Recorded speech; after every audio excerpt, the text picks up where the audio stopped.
Hey, ¿qué pasa, pensadoras y pensadores? Bienvenidos a Psicosapiens.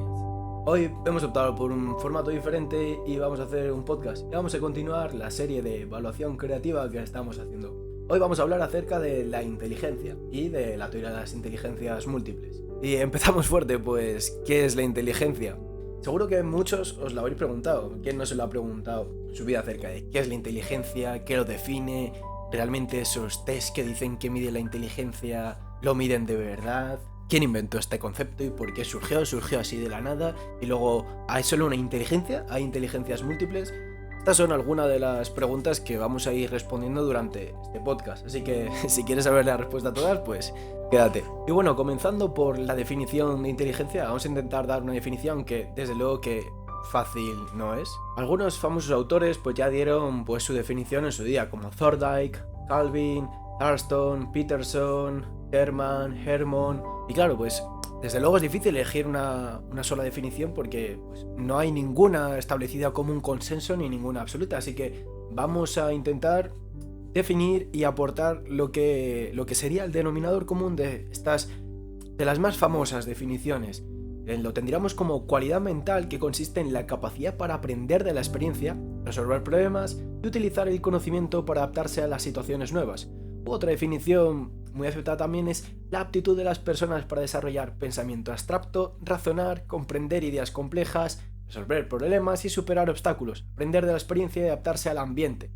Entonces hay una competencia humana para desarrollar el pensamiento analítico y racional. Si lo movemos en estas definiciones, que recogen bastantes partes de otros autores, se quedan unas partes concretas, unos elementos en común, que sería pensar racionalmente, resolver problemas y adaptarse al medio. Yo cuando pienso en estas partes, pensar racionalmente que lo mide un test, ¿no? Porque es obvio y que vamos a hablar acerca de los test. ¿Puede un test medir qué es pensar racionalmente? Porque, no sé, para mí pensar racionalmente tiene que ver también un poco con el pensamiento crítico y con replantearse las cosas e inhibir lo emocional de la situación, ¿no? Entonces, ¿cómo inhibes tú lo emocional de una situación, de un test, ¿no? También cómo se le metes esta situación emocional.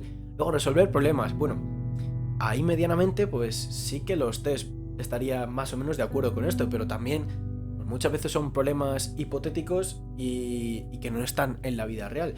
Aquí viene la parte que a mí más me desconcierta, ¿vale? Que es la adaptación al medio. Antes de continuar, bueno, cada uno tendrá pues su definición acerca de la inteligencia y estará más o menos de acuerdo, ¿no? Yo creo que más o menos pues incluye bastantes tipos de elementos que son relevantes, pero claro, piensas en esto como inteligencia y luego piensas en un test que mide esto y se vuelve bastante complicado, así que esta parte ya la veremos un poco más adelante. Pero bueno, volvemos donde íbamos y adaptación al medio. Yo pienso en adaptación al medio y a mí se me viene Fran de la jungla, cazando serpientes y durmiendo en la selva, 800 noches al año que dice, y Over Gris escapando por ahí y cortando cosas y comiéndose larvas que echan líquido extraño. Y claro, no sé, a mí es lo que se me viene a la cabeza. Claro, tú piensas, claro, ¿y cómo mides esto con un test? Pues es que es muy complicado. Es tremendamente complicado porque si yo quiero medirte a ti la inteligencia, persona, pensadora que estás escuchando, no puedo llevarte a la selva a estar 7 días ahí y a ver cuáles son tus destrezas y tal. Claro, esto desde luego que es muy complicado, pero desde luego que a mí me parece muy relevante. O las relaciones, o las habilidades sociales, ¿no? El hecho de pues negociar algo o de conocer gente, porque desde luego para mí es muy adaptativo conocer gente. De hecho es un factor, el aislamiento social es un factor de trastornos mentales, entonces claro, la capacidad para relacionarte con los demás, para hacer cosas, para formar objetivos comunes, para colaborar y tal, desde luego que a mí me parece algo muy relevante, pero claro, esto se recogería más o menos entre comillas en la definición de inteligencia, pero en los test es muy complicado de operativizar. También, ¿por qué? Porque estos test desde luego que cumplen una función muy buena, que es que mide algo, ¿vale? Ahora veremos un poco más adelante qué es, en muy poco tiempo y de una manera muy estandarizada y muy comparativa entre las distintas personas, pero lo que yo creo es que es un poco un fallo el hecho de llamarlos test de inteligencia. Hay muchos test que desde luego que no lo llaman así, pero muchas veces por ser reduccionistas o por simplificarlo, pues se ha optado por llamarlo así a este tipo de test. Ya sabéis a qué test nos referimos. Claro, esto pues críticas pues hay. Pero claro, luego después pues empiezan a surgir ya hay teorías de las inteligencias múltiples, como la de Howard Gardner, que propone pues que no solo hay una inteligencia, pues que hay varias. Y claro, esta es una opinión muy buena y desde luego muy completa, pero claro, estandarizar y crear test, porque está bien medir las cosas, ¿no? Para hacer ciencia, pues es bastante complicado, entonces tiene sus limitaciones. Pero bueno, para comprender un poco más acerca de la inteligencia y de esta historia de los test, hay que conocer muy bien a Binet, que era una persona que le interesaba bastante la inteligencia y fue de hecho la persona que incluyó el término de cociente intelectual, que no coeficiente intelectual. ¿Por qué cociente intelectual? ¿De dónde viene este cociente? Bueno, viene de edad mental entre edad cronológica por 100 y a partir de ahí sacas un número. Una cosa muy, muy interesante a integrar también en esto es el efecto Flynn. Es que cada vez las generaciones son más inteligentes debido a las nuevas tecnologías, la mejora en la educación, la mejora en la nutrición. Y es cierto que esto lo puedes ver también como fallos en los test, pero es cierto que cada vez las generaciones son más capaces de resolver más problemas, de adaptarse más. Bueno, al menos hasta ahora se estaba dando este efecto. Ya veremos qué pasa en las siguientes décadas con tanto uso de las tecnologías y demás. Pero vamos, que en principio pues se supone que la inteligencia va creciendo. Si yo paso un test ahora una persona y me da 115, si cojo el mismo test de hace 30 años de inteligencia, bueno, el mismo test no, un test de hace 30 años de inteligencia, esta persona en el presente me va a dar mucha mayor puntuación. Esto es lo que sería el efecto Flynn. Pero claro, luego, continuando con esta línea de entender un poco más la inteligencia, hay que conocer a Spearman, una persona muy importante en la estadística y en la psicometría, y él lo que descubre pues sería el factor general de inteligencia, o factor G, a través de estos conceptos tan similares a inteligencia que se acaba denominando inteligencia, CI, o factor general de inteligencia, o capacidad cognitiva general, pues acaban simplificándose sobre este concepto de inteligencia. Pero bueno, esta persona lo que hizo fue crear unas distintas tareas cognitivas y mediante pues, todas estas tareas que intentaba recoger distintos ámbitos, distintas aptitudes, pues salió una especie de factor, un común denominador común entre todos estos. A esto le llamó el factor G, era aproximadamente del 45%. Claro, esto fue sorprendente porque conseguías con un solo factor representar muchísimas pruebas. Esto era algo muy novedoso. Pero claro, aquí entra la pregunta de, bueno, ¿pero esto era genético? ¿Era ambiental? Porque desde luego está tremendamente relacionado con lo que vendría después con Cattell. Claro, es una pregunta muy interesante. ¿La inteligencia es genética? ¿Es ambiental? Centrándonos un poco más en esto, pues no hay unos datos concisos y concretos y absolutos para decir sí o no.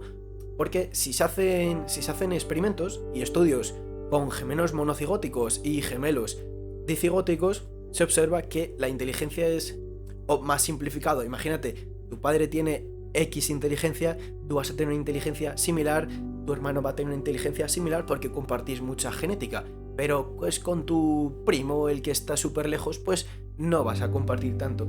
Y aquí hay varios estudios que demuestran que es muy importante esta relación genética respecto a la inteligencia, pero luego sin embargo hay otros estudios de que cuando adoptas a un niño que vivía en unas condiciones desfavorecidas y le empiezas a dar una buena nutrición, generas una buena salud, un buen ambiente, una buena educación, pues acabas provocando que su inteligencia suba. Y claro, aquí ves que esto se ve que es puro ambiente. Entonces no está claro del todo. Hay algunas capacidades cognitivas como la memoria que se ve que es muy muy ambiental y es muy muy moldeable. Sin embargo, pues como os digo, no hay unos datos absolutos acerca de esto. Y justo relacionado con esto, con el ambiente y la genética, surge la inteligencia fluida y la inteligencia cristalizada por Cattell. Una distinción bastante buena a mi parecer, donde con la inteligencia fluida sería ese razonamiento abstracto, esa parte más fluida, más no verbal, más manejo mental, más abstracción de lo que estamos viendo, que sería la parte genética. Luego tendríamos la inteligencia cristalizada, donde tendríamos pues las distintas partes y pruebas que vamos aprendiendo. Por ejemplo, mayor vocabulario, mayor destreza en algunas cosas. Por ejemplo, aprender historia o no aprender historia. La historia, pues, ese conocimiento de estos años, de lo que ha pasado, pues no te viene genéticamente. Sin embargo, sí es algo que puedes aprender. Entonces, se creó esta división bastante relevante de inteligencia fluida e inteligencia cristalizada.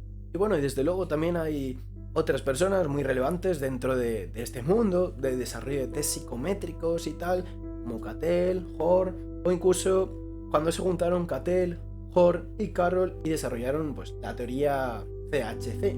Pero claro, ahora es donde entra la pregunta de, claro, y entonces Beethoven no era inteligente. Aquí damos un poco por hecho que Beethoven no hizo un test de inteligencia y no sacó una buena nota, que por cierto en su época pues todavía no había grandes test desarrollados, pero partiríamos de eso, o partiríamos de que pues increíbles genios que han aportado muchísimo no serían inteligentes, ¿no? Porque es ese concepto que entendemos de inteligente, que es un poco lo que se ha relacionado con la inteligencia lógico-lingüística, es decir, lógica y matemática, más relacionado, o sea, más definiendo la parte lógica, y lingüística es un poco esa parte que se nos viene a la cabeza cuando nos dicen eres listo, ¿no? Sin embargo, claro, esto no tiene por qué acabar aquí. Desde luego, pues hay otras teorías pues que nombran y aportan otras inteligencias. Todo lo que estamos hablando pues se atilda muchas veces a estas teorías de la inteligencia, las que estábamos hablando anteriormente, de reduccionistas y de que provocan muchas veces la exclusión del colectivo, porque claro, bueno, pues tú no eres listo, pues tú no vales, ¿no? Cuando no le puedes decir eso a esa persona en el colegio, porque a lo mejor esa persona es capaz de hacer otras muchas cosas que esa persona que nombramos de listo no es capaz de hacer, y no es mejor ni peor, simplemente es diferente y tiene unas diferentes capacidades. Y claro, este nombramiento, aquí es donde entra bastante el efecto golem, que es como la profecía autocumplida, pero de consecuencias negativas, generando que estas personas que se tildan, que se condicionan, que se categorizan como tontas, entre comillas, pues acaben teniendo un futuro peor. Y es muchas veces también por esa categorización que se les da y por ese pensamiento que se les acaba generando de que son tontas o que les va a ir peor o qué tal, cuando realmente pueden tener otros tipos de inteligencia, y no por no ser inteligentes en esa parte de inteligencia de la que estamos hablando, pues son por ello tontos. Extremadamente relacionado con esto es donde entra la teoría de las inteligencias múltiples de Hogarth Gardner, que seguramente lo hayáis escuchado. Aquí entra la idea del proyecto cero de la misma persona, donde que a pesar de la alta fiabilidad y utilidad de todos estos test, pues sin embargo genera una gran comparación entre personas y pues las consecuencias negativas de las que os hablaba anteriormente. Y esto Gardner pues lo argumenta de manera de que pues hay muchas personas que tienen muchas capacidades en una cosa y no tienen por qué tenerlo en otro. De hecho, él trabajó con personas que han tenido disfunciones cerebrales y el hecho de perder una capacidad, por ejemplo la musical, no estaba correlacionado con el hecho de perder otra capacidad, por ejemplo la capacidad lingüística. Así que acabó definiendo la inteligencia como un potencial psicológico para resolver problemas o crear productos nuevos que son valorados al menos en un contexto cultural. Aquí mete unas palabras bastante interesantes, porque ya hablamos de un potencial psicológico, de algo mucho más mental, desde luego bastante abstracto y difícil de responder, porque si ya es difícil de responder, de definir la inteligencia, pues potencial psicológico bastante también. Para resolver problemas, esa parte es bastante sencilla, y crear productos nuevos. Aquí mete bastante bien el concepto de creatividad, aunque no lo define absolutamente, aunque no lo integra absolutamente en su teoría de las inteligencias, sí que lo mete de una manera implícita al ser valoradas todas las capacidades. Como bien dice, pues en al menos un contexto cultural, porque es algo que no se tiene tan en cuenta, porque desde luego es muy difícil que un test pues funcione en todas las partes del mundo igual. No es lo mismo si cogemos un test creado en Estados Unidos y se lo pasamos a alguien en Japón, pues a pesar de tenerla, imaginemos que tiene hipotéticamente la misma inteligencia, pues no va a dar el mismo resultado en los test. Sin embargo, en este planteamiento a Gardner se le criticó mucho de no científico, pues desde luego era algo difícil de estandarizar todas estas inteligencias de las que vamos a hablar ahora en un momento. Sin embargo, esto no quiere decir que no sea ciencia, y no quiere decir tampoco que sea peor, porque desde luego si nos centramos en una de las teorías más aceptadas y con un mayor desarrollo que ha tenido en los posteriores años, la teoría de la evolución, del evolucionismo de Darwin, aunque también influyó muchísimo Wallace, no solo en la teoría como tal, sino en el proceso y en el desarrollo que tuvo. Y de hecho hizo una teoría muy similar a la de Darwin, pero bueno, esa es otra conversación de otro día. Pero vamos, que esta teoría no tiene ninguna ecuación como tal de, mira esta teoría.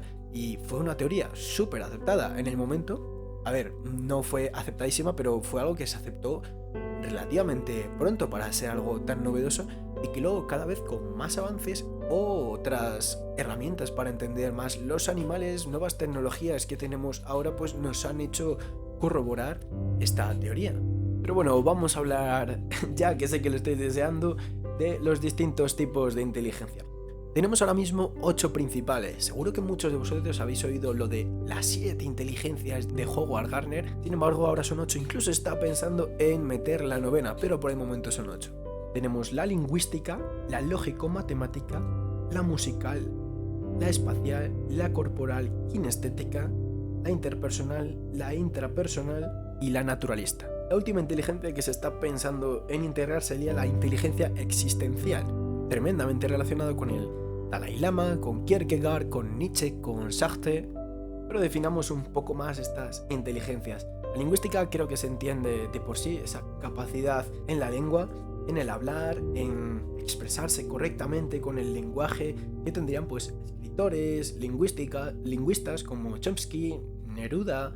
Por otro lado tendríamos la lógico-matemática, que sería un confrontar y evaluar objetos y abstracciones y discernir de sus relaciones y aspectos subyacentes. Y claro, esta se correlaciona tremendamente con resolver problemas de los test que veíamos antes y un poco también con el razonamiento abstracto, aunque se dice que el razonamiento abstracto supuestamente sería esta parte de la inteligencia fluida, que es genética, pues bueno, tiene sus fallos, ¿no? Pero estaría bastante relacionada, tanto si fuese genética como si no. Y esta no solo la tendrían matemáticos, sino también científicos y filósofos, y lo de los filósofos está muy relacionado con esta parte de las abstracciones y de discernir sus relaciones y demás. Por ejemplo, tendríamos a Spearman, a Albert Einstein, a Marie Curie. Luego tendríamos la musical, que sería una competencia no solo para componer e interpretar piezas con entonación, ritmo, timbre, sino también para escuchar, disfrutar y juzgar la música. Matizar antes de continuar que muchas veces tienen correlación estas inteligencias entre sí, es decir, que si sumamos las dos no daría un 200%, ¿vale?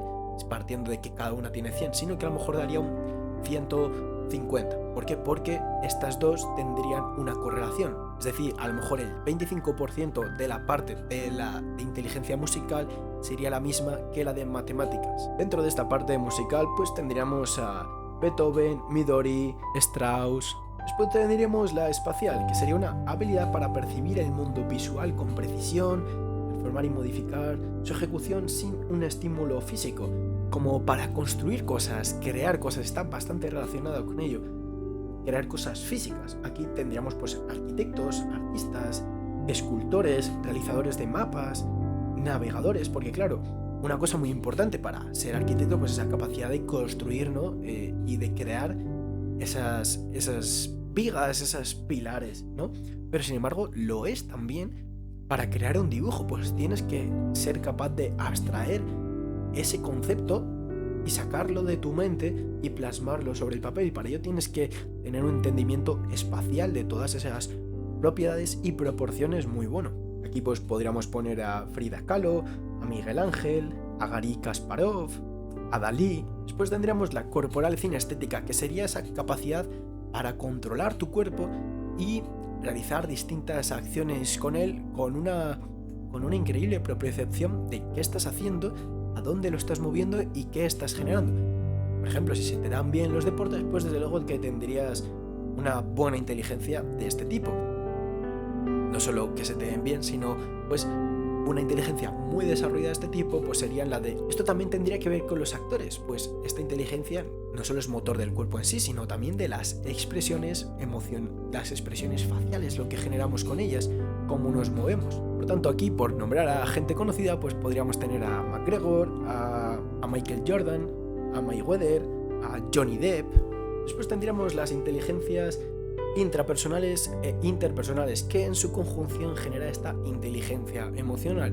La interpersonal sería esa capacidad para comprenderte a ti mismo, para gestionar tus emociones, tus sensaciones, tus pensamientos, lo que vas a hacer, replantearte cosas acerca de ti mismo, esa introspección, ese conócete a ti mismo de que hablaba Sócrates.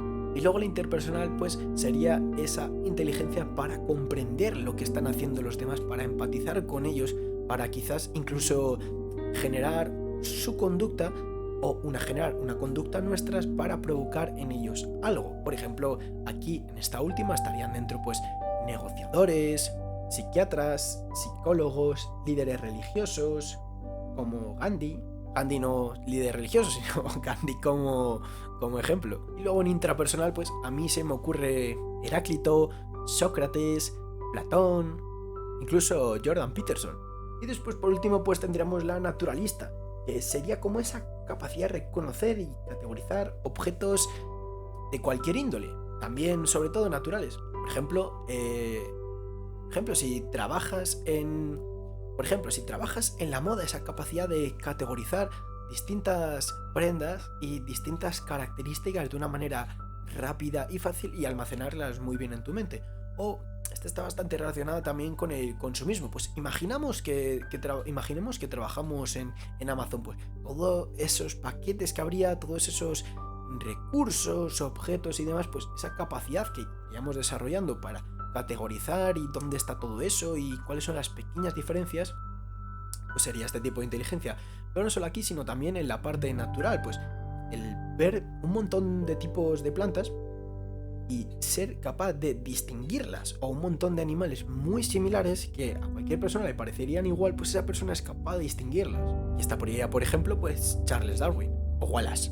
Y bueno, como os hablaba antes, pues también estaría la existencial, donde estaría muy relacionada con pensadores filosóficos. Sin embargo, pues se está viendo que hay correlación con la inteligencia intrapersonal, de manera que aún no se ha publicado como tal.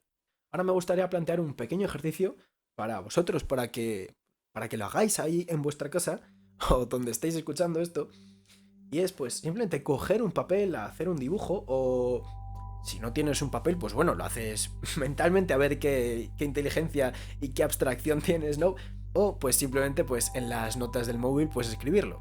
Y sería pues dibujar un hexágono, ¿vale? 8 aristas, 8 lados, y en cada una de estas aristas pues pondríamos el nombre de las inteligencias, ¿no? Imaginemos la primera lingüística, en la segunda matemática, en la tercera musical, en la cuarta espacial y así.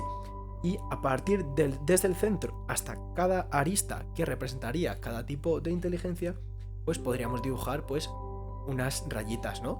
Unas graduaciones, por ejemplo 5. De manera que podréis categorizaros. Esto tiene que ver mucho con la inteligencia intrapersonal, así que no es un método científico súper fiable, pero bueno, creo que es algo divertido e interesante para conocerse aún más a uno mismo, porque está tremendamente relacionado con la inteligencia intrapersonal. Y sería pues categorizarnos dentro de las rayitas, así pues una graduación dentro de cada inteligencia. Por ejemplo, en lingüística 5, en matemática 3, en naturalista 2. Y bueno, bastante relacionado con lo que se estaba contando antes de, bueno, pues si trabajas en Amazon puedes desarrollar más esta parte de ti, no sé qué. Aquí ahora escuchándolo otra vez mientras lo digo, como si Amazon me pagase o algo, pues está muy relacionado con esto la parte de modular nuestra mente, ¿no? De esto está que avala la neurociencia y que tanto se habla en estos últimos años. Es que, bueno, pues puedes hablar que desde luego esto es bastante teoría y no hay datos absolutos, pero puedes hablar de que, bueno, pues tú tienes como un potencial absoluto de la inteligencia, entre comillas, ahora hablando de cualquier tipo de inteligencia, por ejemplo la musical, pues que podrías llegar al 10. Sin embargo, ahora mismo pues tienes un 2 y no lo estás desarrollando y puedes desarrollarlo mucho más y quizás nunca llegas a desarrollar el máximo, o quizás pues genéticamente tienes una parte muy alta, ¿vale? Imaginemos que tienes un 20. Estos números son totalmente arbitrarios. Tienes un 20 y pues debido a tu genética, ya que pues justo tu padre y tu madre pues eran músicos y estás ahí dándole mucho a la música, pues explotas todo tu potencial, ¿no? Y bueno, como os decía antes, pues resulta tremendamente importante esta nueva teoría, que ya no es tan nueva, de entender la inteligencia como un constructo de múltiples inteligencias dentro de esto, porque pues es bastante efectivo para las intervenciones y para que cada alumno, cada persona en su vida, digo alumno porque todos estudiamos, todos aprendemos, entienda mucho más qué hace, qué puede hacer, y que si no se te dan bien las mates y la lengua, pues hay muchas más cosas que hacer en la vida. De hecho, hay muchas más que las mates y lengua en sí. Quiero decir, mates y lengua son 2 y luego quedarían pues otras 6. Convirtiéndose pues esta teoría en una herramienta muy buena para aprovechar el potencial humano. Y bueno, tras abordar esta pues increíble teoría, no solo ahí está acerca de las inteligencias múltiples, entre comillas, porque esta en sí no sería múltiples, pero sí alberga distintas características, distintas categorizaciones. Hablamos de la teoría de inteligencia o carácter cognitivo o teoría triárquica de la inteligencia de Sternberg. Se define la inteligencia como actividad mental dirigida hacia la adaptación intencional, selección o transformación de entornos del mundo real relevantes a la propia vida. Me parece tremendamente relevante la parte en la que dice adaptación intencional, es decir, que una adaptación intencional por esa parte inconsciente, ¿no? Como diría Freud, no estaría dentro de esta parte, ¿no? Imaginemos que pues, estamos en un ambiente, ese impulso que nos daría a realizar una acción, no sería una adaptación, no sería inteligente. Me parece muy curioso ese matiz. No sé qué pensaréis vosotros, pensadores y pensadoras. Ponedmelo en los comentarios, a ver qué opináis. Y también ya, pues nombrando esto, pues ponedme en los comentarios qué opináis acerca de estas inteligencias, de esta teoría de las múltiples inteligencias. ¿Cuál crees que os está mejor? Y bueno, volviendo a esta teoría triárquica, pues habría 3 partes muy concretas, que sería competencial o analítica, experiencial o creativa, o contextual o práctica. Me parece que están los 3 factores, ¿no? Podríamos llamarlos factores, bastante bien distinguidos. La competencial o analítica sería esa parte de ser listo, ¿no? De matemática y lógica y de lingüística, así como que voy a hacer un matiz importante antes de continuar, y es que ninguno de los ejemplos que voy a decir ahora, ninguno es mejor o peor que otro. De hecho, es justo de lo que se van a tratar estos ejemplos. Imaginemos que nos ponen una tarea. Como estamos últimamente mucho en el mundo de las tecnologías y cada vez es lo que más usamos y cada vez los algoritmos son mejores y demás, pues imaginemos que tenemos que crear una aplicación, ¿vale? No crearla tanto en sí, sino el hecho de, bueno, sí crearla en sí, pero de integrar también cosas, ¿no? ¿Qué puede haber dentro de esta aplicación? ¿De qué va a ir? Entonces imaginemos que para esto, ¿vale? Estamos en una clase y hay pues distintos grupos con distintas categorías, ¿no? Las categorías estas de las que hablamos antes, de analítica, creativa y demás. Y partimos pues de que cada persona es absoluta en una, pero que sin duda no lo es. Cada persona pues tendrá cada una en sus proporciones. Entonces vamos a lo que iba a explicar. Imaginemos que nos dicen, vale, pues tenemos que hacer unas aplicaciones, ¿no? Entonces la parte de analíticos, ¿vale? Serían las que seguirían los pasos muy estructuradamente, muy al dedillo de lo que hay que hacer.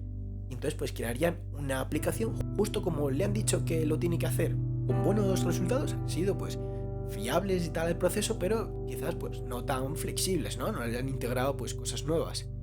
Y pues estarían mucho más centrados en la parte teórica, ¿no? En la parte de verlo ahí escrito, de todo bien construido y establecido. Sin embargo, por otro lado, pues tendríamos lo experiencial o creativos, que serían esos que nada más ver el documento en vez de pues releérselo más y intentar integrar todos esos conocimientos como harían los analíticos, pues van más ahí al momento, y no solo al momento, que ahí es donde se distinguiría los prácticos o los creativos, sino que los creativos intentan innovar más a partir de aquí. Es decir, si les han dicho, vale, pues tú aquí puedes crear esto y pues le puedes poner un 10 y un 5, pues ellos en vez de eso pues a lo mejor dicen, y si en vez de un 10 le meto un dibujo, ¿sabes? Y pues aquí estaría la parte de crear cosas nuevas, de innovar nuevas cosas. Y luego los prácticos pues serían aquellos que directamente nada más verlo, querrían tocarlo, experimentarlo, sentirlo y querían pues hacer cosas. Aquí hay un matiz bastante relevante que nos dieron a nosotros en clase, es que cada subtipo de esta inteligencia, ¿no? Entre comillas, sería una parte categorizada de los niños en el alumnado, y seguro que vosotros os habéis sentido más dentro de una de otra. Por supuesto, no son absolutas ni todo el mundo se va a sentir absoluto en uno. Bueno, a lo mejor algunos sí, pero ya me entendéis. Es que esos analíticos serían los que premia el sistema educativo actual. Esos prácticos o creativos muchas veces son fustigados y castigados por ellos, ¿no? Porque si hay un problema de matemáticas, en vez de, yo qué sé, a mí es algo que me pasó, seguro que a muchos de vosotros también, de vale, hay que hacer este ejercicio de matemáticas y este es el procedimiento que hemos dado, y yo qué sé, yo me acordaba en ese momento de otro procedimiento que yo había dado en el pasado y lo hice así, y recuerdo que no obtuve ningún tipo de nota positiva en ello, ni ningún refuerzo, cuando realmente había conseguido el mismo resultado. Es decir, mi resultado estaba bien, solo había hecho otro método. Seguro que muchos de vosotros sentís identificados con esto. Y luego estaría la otra parte, que son los prácticos, ¿no? Que es muchas veces que se relaciona con... Luego por otro lado estarían los prácticos, que es muchas veces esa gente que va a hacer los grados medios o los grados superiores, que es gente pues que simplemente no le apetece, no tiene ese afán por tanta teoría y demás, y simplemente quieren sentirlo práctico, y muchas veces son castigados y fustigados por el sistema, como si fuese peor el simple hecho de querer hacerlo práctico y no tener esa necesidad de pues tanta teoría, y pues que no se le diesen bien. Y claro, como en este sistema educativo actualmente pues no hay tanta parte práctica, pues estas personas pues suelen ser excluidas muchas veces.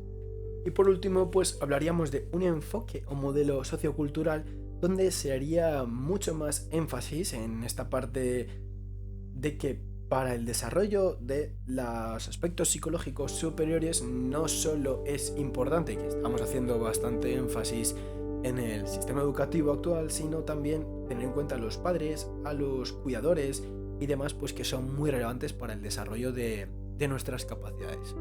Os invito también a pues realizar el mismo dibujo del que hablábamos antes, ahora mismo pues un triángulo, ¿no? Porque ya solo hay 3 opciones, y pues generar rayitas y donde vosotros os categorizaríais dentro de estas 3 partes. Y volviendo al enfoque o modelo sociocultural, pues aquí un autor muy relevante es Vygotsky, el cual es Feuerstein, no sé si se pronuncia así, el que le da un enfoque pues bastante más práctico a su teoría, generando una teoría del interaccionismo social, y propondría pues la evaluación del potencial de aprendizaje y la mejora de dicho potencial a través de un programa de enriquecimiento instrumental. Esto pues sería un programa que integraría pues sobre todo técnicas y distintos instrumentos capaz de desarrollarnos y de aportarnos más a nuestra inteligencia y nuestro aprendizaje. Y por último pues vamos a hacer un último inciso acerca de la teoría de la inteligencia emocional.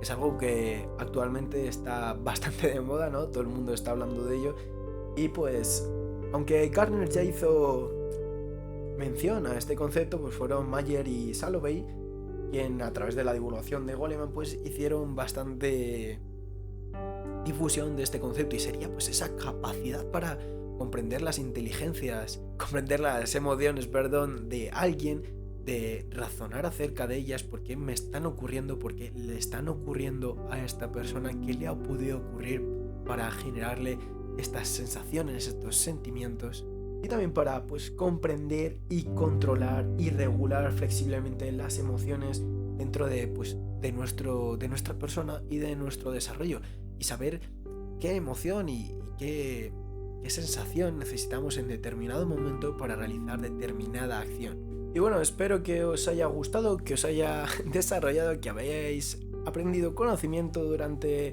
pues este nuevo formato. Si habéis llegado hasta aquí, pues espero que lo hayáis disfrutado mucho, pensadores y pensadoras. Si os ha gustado el formato, pues decidme si queréis que haga más materiales de este tipo de formato. Y pues daros muchas gracias por escucharlos, y os quiero hacer una pregunta antes de acabar. ¿Qué opináis de estas teorías de inteligencia? ¿Y las conocíais vosotros? Y espero que os haya gustado. Viva el aprendizaje, viva la evolución, y pesa mucho, pensador, pensadora. Un beso.